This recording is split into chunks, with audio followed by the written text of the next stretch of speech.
The wind howled like a restless spirit, rattling the frost-covered windows of the small log cabin nestled deep in the Rocky Mountains. Snow piled high against the walls, threatening to swallow the last traces of warmth that lingered inside. Edward Callahan, once a man of unwavering strength, now sat alone in his worn-out armchair, staring into the flickering glow of the wood-burning stove. Outside, the storm raged, relentless and unyielding. Inside, the silence pressed in just as fiercely. It had been 2 years since Margaret passed, but time had done little to soften the ache. She had been the light of his life, the reason he built this cabin, the reason he had once found peace in the solitude of the mountains. But without her, Pine Hollow felt less like a home and more like a prison of memories. The walls still bore the marks of her presence, handwritten notes in the margins of cookbooks, a worn quilt draped over the couch, the faint scent of lavender from an old scarf she had left behind. Edward never had the heart to move any of it. He wasn't ready to let go. Winter had always been Margaret's favorite season. She used to say the snow made the world quiet, peaceful. But now that silence felt suffocating. The days stretched long and empty, filled only with the monotonous routine of chopping wood, tending to the fire, and nursing the cup of coffee that always went cold before he remembered to drink it. As the storm outside grew fiercer, Edward sighed and rose to his feet, stretching the stiffness from his aching joints. His reflection in the frosted window startled him. The man staring back was not the man he used to be. His once broad shoulders now slumped, his silvered hair hung unkempt, and the deep lines etched into his weathered face spoke of grief that refused to fade. He turned away, rubbing a calloused hand over his face, and moved toward the kitchen. He had long since stopped expecting visitors. The few people who had once checked in on him had eventually stopped coming, either because he had pushed them away, or because they had simply grown tired of trying to reach a man who had already surrendered to the past. The wind outside roared louder, shaking the walls. Then, amidst the chaos of the storm, something else, a sound so faint he almost missed it. A cry. Edward froze, his heartbeat quickening. At first, he thought it was nothing more than the eerie wail of the wind through the trees. But then it came again. Thin, high-pitched, desperate. Not the sound of the storm, not a trick of the mind. It was something, or someone. He stepped toward the door, hesitation flickering in his chest. Years of living alone had taught him that curiosity could be dangerous. The mountains were unforgiving, and this storm was no exception. But something in that sound burrowed beneath his skin, a whisper of instinct he couldn't ignore. Taking a deep breath, he grabbed his heavy coat, flashlight, and rifle, then reached for the door handle. The moment he pulled it open, the wind slammed into him like a living force, icy and brutal. Snowflakes, sharp as glass, stung his skin as he stepped onto the porch. The cold bit through his gloves as he lifted the flashlight, sweeping its narrow beam across the swirling white abyss. Then he saw it. A small, dark figure, half buried in the snow, motionless. For a heartbeat, Edward didn't move. Then the figure twitched, a tiny, feeble movement, barely noticeable, but enough to send a jolt of urgency through him. His instincts kicked in, drowning out hesitation. Something was out there, something alive, something that wouldn't last much longer in this storm. And suddenly, for the first time in 2 years, Edward felt something other than grief. A reason to move. A reason to care. He gritted his teeth against the cold and stepped forward. The wind was relentless, screaming through the trees like a wild beast, tearing at Edward's coat as he trudged forward, his boots sinking deep into the snow. His flashlight cut through the swirling white, but visibility was barely 10 feet ahead. He kept his eyes locked on the dark shape ahead, his pulse quickening with each step. It wasn't until he was just a few feet away that he could make out what it was. A cub. A tiny black bear cub, barely bigger than a house cat, its fur matted with ice and snow. It lay huddled against a pile of drifted snow, its small body trembling violently. Edward stopped dead in his tracks, instinct warring with logic. A bear cub, alone in this storm, was not natural. Cubs this young didn't survive without their mother. His breath came in sharp puffs of steam as he scanned the darkness, searching for any sign of a larger, more dangerous presence. A mother bear would never abandon her cub willingly. If she was nearby, he was standing dangerously close to a fight he couldn't win. But all he heard was the storm. No heavy footsteps, no snapping branches, no low warning growl from the darkness. The cub let out another weak, pitiful cry. Edward felt something tighten in his chest. It was freezing to death. Against every rational instinct, he stepped closer, kneeling carefully in the deep snow. The cub's breathing was ragged, its tiny paws tucked against its frostbitten nose. Its dark eyes, heavy-lidded with exhaustion, flickered open just enough to meet his gaze. There was no aggression there, no fight. Just pure, helpless exhaustion. Edward hesitated, his gloved hands hovering just inches away. If he took this cub in, he was making a choice, a dangerous one. Wild animals didn't belong in cabins. He knew that. But the cub wouldn't make it through the night on its own, that was certain. His fingers curled into a fist. He could walk away, tell himself it wasn't his problem, that nature had its way of balancing itself. But even as the thought crossed his mind, he knew he wouldn't.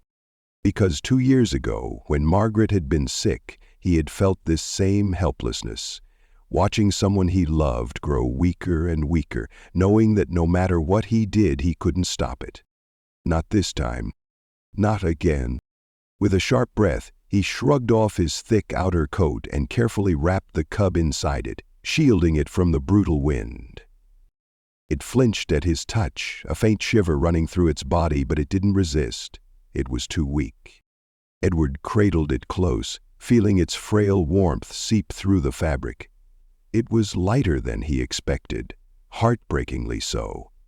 The weight of it in his arms reminded him of something fragile, something on the edge of being lost forever. He tightened his grip and turned back toward the cabin.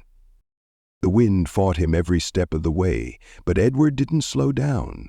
The journey back felt longer, his knees aching as he pushed through the deepening snow. Every step was a battle, but the thought of what lay in his arms kept him moving. By the time he reached the porch, his breaths were ragged, his hands numb from gripping the bundle so tightly. He kicked open the cabin door and stumbled inside, the sudden warmth washing over him like a tidal wave. The contrast was staggering. Inside, heat, firelight, safety. Outside, a storm waiting to swallow anything too weak to stand against it. Edward knelt down by the stove, carefully placing the cub onto an old, thick blanket near the fire. For a long moment he just watched it, half expecting it to stop breathing right then and there. It didn't. The cub shivered violently, its small chest rising and falling in quick, uneven bursts. Its wet fur clung to its tiny frame, patches of ice still frozen to its paws. Edward moved quickly. He grabbed another blanket from the couch and wrapped it around the cub, rubbing gentle, steady circles over its fur, trying to coax the warmth back into its body. He didn't know what he was doing. He had never raised anything in his life except a few stray dogs as a kid, but instinct told him this was right. He got up, moving to the small kitchen, filling a bowl with warm, not hot, water. When he placed it near the cub, it didn't move. His stomach tightened. Too weak? His fingers hovered above its head. Should he try to wake it? Then a flicker of movement. The cub shifted, its nose twitching faintly. Then, ever so slightly, its tongue darted out, licking at the water. Edward let out a breath he hadn't realized he was holding. It was alive, it was fighting. His muscles ached as he sat back against the old wooden chair, rubbing a hand over his face. What the hell am I doing? This was a mistake. He knew that.